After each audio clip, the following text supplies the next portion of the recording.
2021년 3월 4일 목요일 라이브 방송 시작을 하도록 하겠습니다. 안녕들 하세요. 코스피가 지금 현재 1% 마이너스가 나고 있죠. 3050포인트에서 움직이고 있고 마이너스 1%를 찍고 있는 모습이고, 코스닥 같은 경우에가 0.94% 지금 하락이 나오고 있어요. 자, 전일 지금 미국 증시를 잠깐 한번 살펴보고 간다 그런다면, 자, 어제 미국 증시가 빠졌어요. 다우가 어저께 0.39 빠지고 나스닥이 2.70 빠졌습니다. 나스닥은 아무래도 기술주 중심들이 많기 때문에 더 많이 빠진 걸로 보이는데, 자, 어제도 마찬가지로 시장에 다우와 나스닥이 둘 다 빠지니까 시장에서는 뭐라고 하느냐, 미국 국채 금리가 또 한 번 상승이 나와서 금리에 대한 부분이 부각이 되다 보니 하락이 나왔다라고 뉴스는 이야기를 하고 있어요. 근데 제가 이야기를 자주 해드리지만 미국 국채 금리에 대한 이슈로 빠지는 것보다 그냥 빠질 때가 돼서 빠진 거예요. 갖다가 붙여놓은 이슈이기 때문에 국채 금리는 상승이 나올 수밖에 없습니다. 그리고 금리가 인상이 될 수밖에 없는 일이고, 근데 그게 시장에 영향을 크게 줄 만한 요소다라고 저는 생각은 하지 않는다는 거예요. 자, 다우지수 보세요. 다우지수 빠진 거예요. 뭐 없어요. 이제 이만큼 하락이 났습니다. 얘네들 여기까지 빠져야 돼요. 지금 29,000까지는 빠져야 됩니다. 29,800이나 29,500까지는 빠져야 돼요. 그래봤자 우리나라 국내 코스피로 놓고 보자 그런다면 얼마 빠진 것도 되지도 않는 폭이에요. 다만 이제 나스닥도 보시게 되면 나스닥이 여기서부터 지금 여기까지 빠져있는 구간인데, 이 구간 또는 이 구간에서 자리를 잡아주는 모습이 나올 겁니다. 대신에 어떤 것들이 좀 오르기 시작을 하느냐, 코로나19 때문에 피해가 많이 받은 업종들 위주로 시장이 지금 움직이고 있어요. 코로나19에 가장 직격탄을 맞은 게 어디입니까? 언택트주들 말고 여행주들, 그 다음에 항공주들, 그 다음에 뭐 사람들이 많이 모여야지만 활동이 될 수가 있는 카지노 관련된 주식들, 이런 것들이 좀 많이 오르기 시작을 했죠. 자, 그래서 나우와 다스닥이 지금 변동폭을 확대를 하고 있고 변동폭 자체가 있는 구간이기 때문에 당분간 국내 증시 자체도 변동폭이 계속해서 생길 수밖에 없는 구간이라고 생각을 합니다. 그래서 제가 누차 얘기를 하지만 3월달까지는 매매 횟수를 줄이고 조금 살펴보는 매매를 해야 된다라고 생각을 하고 있어요. 그래서 제가 이제 얼마 전에 여러분들께 이야기를 드렸던 게, 카지노 관련된 주식들 좀 살펴보라고 이야기를 드렸는데, 카지노 관련된 것들 공부하셨어요? 잘 가죠? 파라다이스 신고가 찍고 잘 가죠? 그동안 소외받았던 업종을 위주로 제가 공부를 해보라고 했었고, 파라다이스는 참고로 저희 VIP 종목이기도 합니다. 여러분들께도 이야기를 해드렸어요. 힌트는 제가 다 드렸죠. 카지노 관련된 주식들 좀 보라고 얘기를 했었고, 그 다음에 코스맥스 이거 얘기할 때도 화장품 관련된 주식들을 계속해서 보라고 얘기를 해드렸었죠. 공부를 안 해서 그렇지 찾아보면 아직도 시장에서 먹을 섹터들은 남아있다. 공부를 해라. 5G들이 영 힘을 못 쓰고 있는데 5G 쪽도 한번 보자 그런다면 KMW 한번 봐볼까요? 대장주.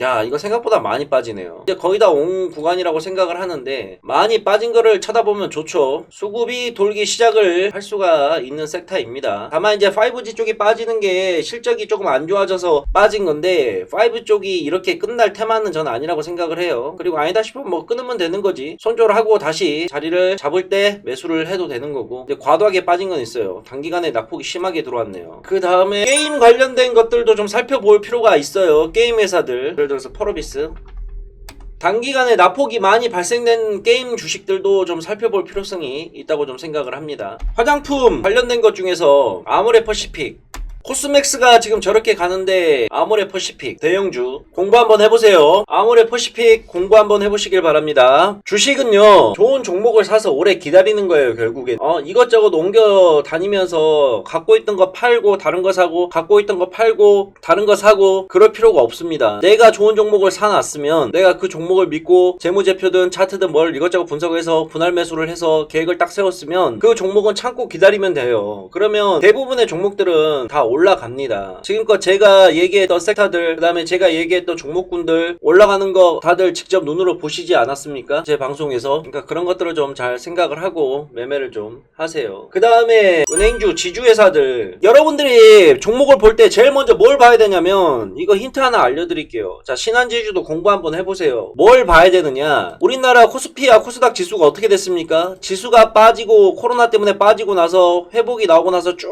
지금 올라가고 있었죠. 그래서 종목들에서 코로나19 때보다 폭락대의 시점보다 더 많이 올라왔어요. 대부분의 모든 종목들이 코로나19에서 더 올라간 차트의 흐름을 만들고 있습니다. 그죠? 근데 이런 거 찾아보세요. 신한지주 손 떼라. 공부하고 나서 사든지 말든지 해라. 손 떼라. 어떤 종목을 찾아봐야 되느냐, 또는 종목군을 찾아봐야 되느냐. 코로나 때 작살이 났는데 코로나 때 이전으로 아직 올라가지 못한 애들, 간단하죠. 코로나19 때 주가를 회복하지 못하고 바닥을 치고 나서 한 절반 정도, 50% 정도 회복이 나오고 나서 차트를 만들고 있는 종목들, 위로 열려있는 구간이 굉장히 큽니다. 다만 이런 종목의 차트를 찾을 때 봐야 되는 거, 실적 부분, 매출 영업이익 순이익, 매출액 영업이익 순이익이 차이가 크게 없어요. 근데 주가는 회복이 못하고 있습니다. 더군다나 얘는 또 뭐하는 회사다? 은행주, 보험주에 해당하는 지주회사다. 충분히 테마도 있고 차트도 이쁘고 재무제표도 괜찮고. 그러면 이런 종목은 지금 이런 것들을 찾아봐라 제발. 이런 종목군들을 공부하고 내가 매수하려고 하는데 이런 것들이 충족이 되게 되면 그때 매수를 하더라도 매수를 해라. DS 리테일 기억나십니까? 종목은 올라갈 수도 있고 떨어질 수도 있는 일이에요. 종목은요, 내가 산 가격에서부터 바로 다음날부터 올라갈 수도 있고, 아니면은 떨어져서 2차 매수도 오고 3차 매수도 올 수가 있는 구간이에요. 뭐 김용재가 추천하는 모든 종목들, 김용재가 매매하는 모든 종목들 저는 손절 안 할까요? 아니에요. 저도 손절 많이 해요. 제 생각과 예상대로 시장이 안 움직여 줄 때도 있고 판단 미스가 날 때도 있고 그래요. 그렇기 때문에 우리는 주식에서 100%라는 건 없다고 얘기를 하는 겁니다. 그렇기 때문에 우리는 분할 매수를 해야 되는 거고, 이항지사 종목을 하나 고를 때도 신중하게 골라서 이항이면 고점에서 노는 종목들 말고 저점에서 노는 종목들을 매수를 해야 되는 거고, 이항지사 한 종목에 몰빵하지 말고 종목을 여러 개로 나누어서 분산 투자를 하라는 거고, 그러한 것들이 다 리스크적인 요소로 다가오기 때문에 리스크를 줄이기 위해서 할 수 있는 매매의 방법이라는 거예요. 자, 지수 지금 개작살 나고 있는데, 코스피 코스닥 이렇게 힘들어하고 있는데 GS 리테일 같은 경우 오히려 지금 올라가고 있어요. 차트 자체가. 뭐 GS 리테일은 제가 언급 안 했습니까? 이거 언제부터 언급을 했던 거야? GS 리테일. 내가 산 종목이 싼지 비싼지 알아보는 용정의 꿀팁. 이거 보세요. GS 리테일 차트거든요. 12월 18일에 올려놓은 건데 잘 보세요. 여러분들이 종목을 살 때 적어도 이러한 가정과 생각들은 좀 하면서 매매를 하셔야 된다는 거예요. 그것 때문에 보여드리는 겁니다 지금. 그러니까 잘 내용을 좀 보세요. 코로나 때문에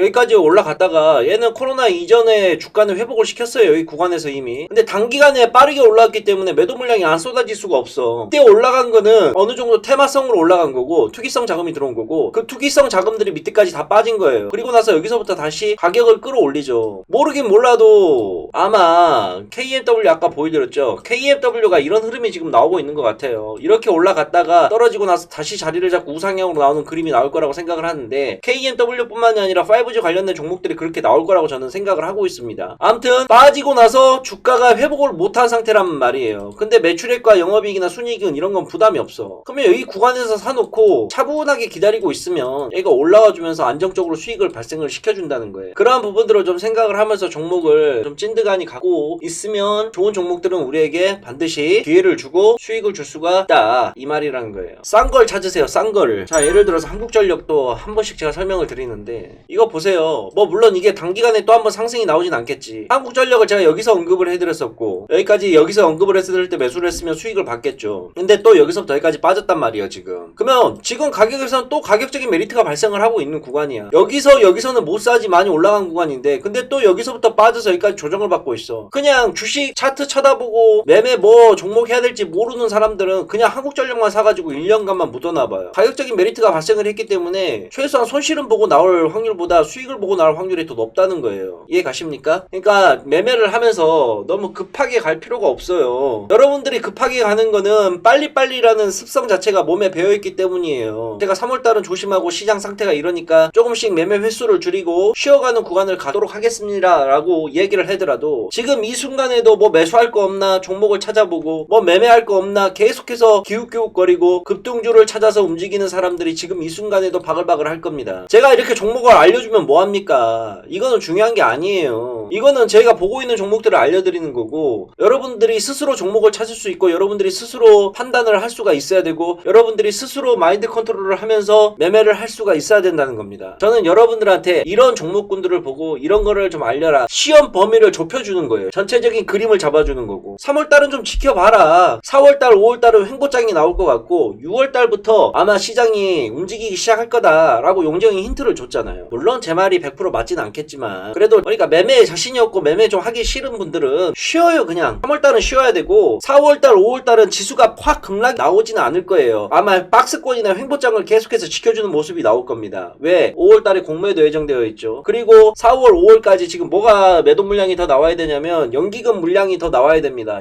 앞으로 연기금 물량이 쏟아질 게 한 15조 정도 남았어. 이런 추세로 가면 아마 4월 5월까지 연기금에서 매도 물량이 다 나올 것 같아요. 한 2달간이면. 혹시나 매매를 하실 사람들은 뭘 보라 그랬죠? 제가 어제 설명드릴 때 개별주 중심으로 차트가 살아있고 재무제표가 살아있는 종목군들을 좀 살펴봐라. 그 힌트 다 알려드렸으면 솔직히 다 알려드린 거야. 제가 우리 시청자분들을 정말 아끼고 또 아끼고 정말 사랑하고 정말 제가 해주는 말들이나 이런 것들을 좀 생각을 좀 잘 하시고 항상 종목을 살 때 매도를 할 때 그리고 내가 갖고 있는 종목이 좀 떨어진다 하더라도 종목을 믿고 함부로 매도 버튼을 누르지 말고 손절을 해야 될 때와 버텨야 될 때는 서로 다른 겁니다. 아시겠죠? 사랑해요.